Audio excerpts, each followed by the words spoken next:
He does it the only way he knows how.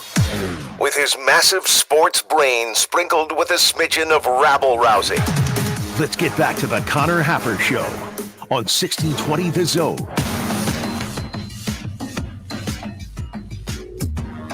Welcome back. Connor Happer, Josh Odson with you in the Connor Happer Show on 1620 The Zone and 1620thezone.com. A reminder to get your picks in for the $25,000 four-quarter pick'em. It is open for you right now for 1620 The Zone, the email subscribers. Make your picks right now. You get a piece of the prize, 25 G's. 25 G's, baby. At the end of the year, we give away a grand total of, I think it's actually more than that, technically, and $2,500 per week. We've given out that much already, $2,500 for the first week. Then for the second week, that contest will end tonight, and then we'll give that money away, and then we'll just do it again for the rest of pretty much the season. 10 weeks, Josh. That's a lot of weeks. That's right. That's a lot of money. You can go sign up now. I would sign up for 1620 the email, 1620thezone.com. Okay, Josh, you got problems? What's wrong? Oh, that tonally. Boy, it was a lot of, I don't know. Yeah, yikes. From Matt Rhule at his weekly Monday press conference. Really? You think so? Am I wrong? Did I misjudge? In the sense, okay. So, what is your takeaway? My takeaway that is he that was like, "Wow." He really didn't seem to have a lot of answers. He seemed concerned about his team's mental state. But hey, Brett Maher's coming in. Brett Maher? Maher, yeah. Oh yeah. He's here. He's been here actually. Yeah. He's been here the whole time. So for those of you who think he's going to fix the kicking game, wrong. It's not true. It's actually the opposite. Maybe he's ruined the kicking game. I'm not sure. So, a lot of talk about the mental stuff. He says we're not tackling at the level we've seen us tackle at. Not getting off blocks the way we have before. Just need to be a little bit more disciplined. Things get tight, and the team gets a little tight. They made errors that I haven't seen us make since last year against Michigan. The overtime was a debacle. At the end of the day, it's just a misassignment. It's not like we're not good, just a little too tight. I had to make one more play. That came back up later. Every game is going to be like this. We might have gotten suckered in by the first 3 games being up so big. We have to get comfortable with playing in the fourth quarter. And then he talked, they had to run the ball a little bit better. But generally, I think I think was one of my takeaways too. They were too tight. It's good to have that confirmed, right? And it's not like it's not fixed. I don't think this is like I don't think it's hit the panic button, but not what I thought we were going to get from him today. Oh, that's pretty much exactly what I thought. Really? Yeah. Okay. Yeah. I thought that conversation straight into the exact way that I thought it would go. He is normally very positive, very detailed in those Monday press conferences. I think he was positive. I think the positive spin on what he said was, we're not bad. We just have to do better. Right. And that's the point. Obviously, they're still working on that. They're still doing that. And I think they had a bit of a wake-up call on Friday night. While also giving credit to the other team. Like, they were good. They did some good things. They had Nebraska on skates for a while. But Nebraska felt like they could have played better, and so you lost one because you felt like you could have played better. Is that better or worse than straight up not having the answers and just, we are worse than Illinois? We had to throw out half the playbook. I think that's fine. I think that's I think that's in reality what it was. And I talked about it right before the start of the press conference. I think Nebraska has a lot of guys on its team, especially the older guys. And you heard them a little bit later on in the press conference talk about, hey, I challenged the coaches to maybe get some Get some more guys in there that, this week. I think what Nebraska has is when they get into those. He said, the Colorado game, where did I write it? We wanted to beat Colorado. Illinois wanted to beat us. That stood out to me as well.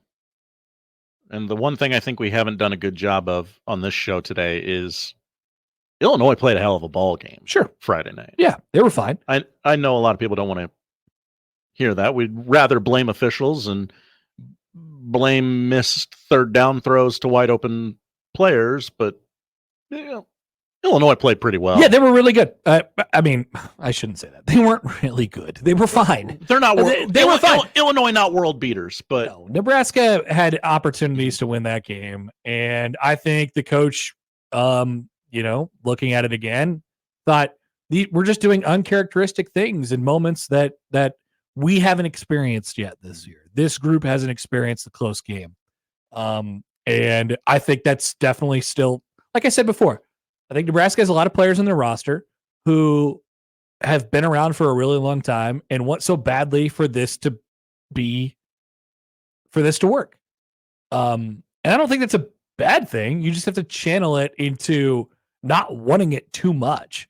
When you get into these moments, just keep, like, their hope was and has been and always will be, as long as this staff is here, is that their training, when they get into those moments, just takes over to make it so second nature that when they get into these tight, close games late, that they just play, right? And they don't have to worry about any of those other things. I don't think they're there yet. I think that's what we learned. I don't think it's unfixable. No, I don't think it's a gigantic hill to climb. I think Nebraska had some things working for it this year that it didn't have working for it last year. Like, they have a really freaking good quarterback. Really good. Really good. Like, truly, really good. And he can cover up some things potentially. When you get into situations like that. But they can't have these, breakdowns. They can't have these breakdowns in games, and that they're still working to get over the hump on that, I think. So, yeah, I think that's the lesson from the game, and I don't think it has to be the sky is falling. I don't think it is, to be honest with you. No, I don't think the sky is falling. I was just a little surprised. Sal on YouTube. Maybe this could be your moment where, last year you had the game against Michigan. Maybe this is your moment of this year. Maybe they, because last year, keep that intensity the whole season. Last year there was an edge. Mhm. Last year there was an edge to them after that game, and they wouldn't play that Friday night game at Illinois, and they were really good. Maybe it'll be the case this time around, and you'll feel differently a week from today, or not, and we'll talk about that too. Sal on YouTube. What up, Sal? I don't know. We're trying to analyze his tone and find some deep meaning in it. Might just have low blood sugar and need a fistful of almonds. No, I think he's made a point. I don't have any problem with, like, really diving into what he was like, but I think on Friday night after the game, I think he knew that Nebraska did some uncharacteristically bad things in the game, some out of character things, and some stuff from some mental problems that had popped up constantly for the last couple years now. You got mental problems.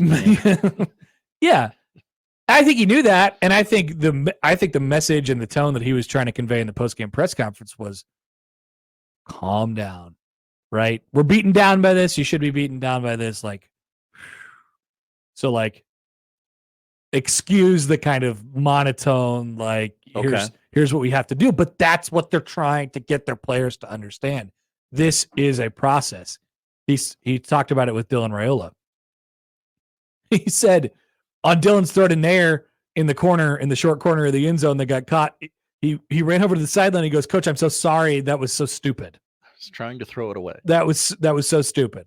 Then it got caught for a touchdown. That's what he's trying to get his players to understand. Like, not, it's not necessarily about the results of this.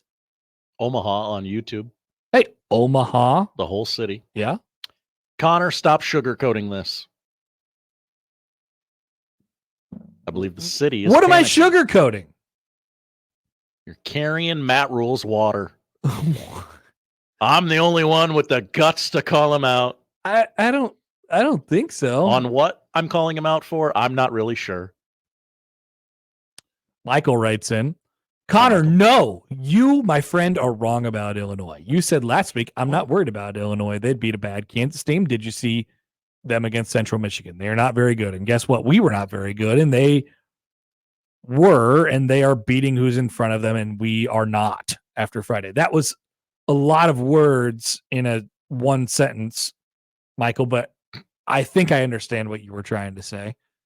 Yeah, I don't know. Maybe I'm not being clear enough here. Like, I am not going retroactive here and saying that Illinois is like this this world-beating 9-10 win team now. I said this morning, Gary asked, they're a 17.5 win underdog. I wonder why that is. I go, no, that makes a lot of sense to me. I still don't think they're that good. I think Nebraska screwed it up bad. How am I the one carrying water for anybody at this point? I was the one who was mad this morning. I think people should be pissed about what they saw on Friday night. But do I think it's all fixable? Yes. Yes. So I apologize for putting a positive spin at the end of this thing because I think all Nebraska's problems are fixable.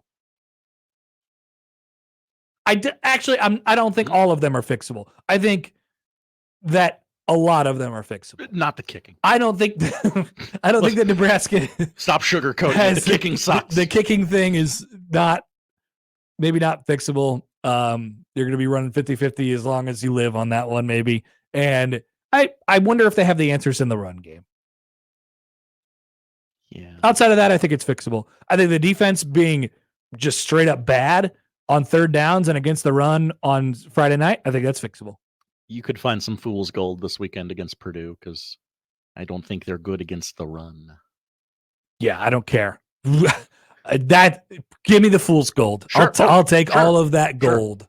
Right? Also, he's like, maybe we scheme something up for Harburg or running quarterback. Like, yeah, do that. Yeah. All right. By the way, Jeremiah writes in. Hi, Jeremiah. My guy Connor going after people for run-on sentences. Man, gosh, you might be so much better after loss. Josh runs the show for life, baby. Life. What did that mean? What were those words? What? Man, gosh, you might be so much better after loss. What does that mean? You might, first of all, pie beats cake. Absolutely. Yeah. And, you're trying to tell us they're going to get better after this loss. Yeah. Yeah. Yeah. What's wrong with that? Why do you run the show? Oh, what's going on? Is that just the truth? Seems pretty obvious. Okay. All right. We got some comments sorry, getting choked up.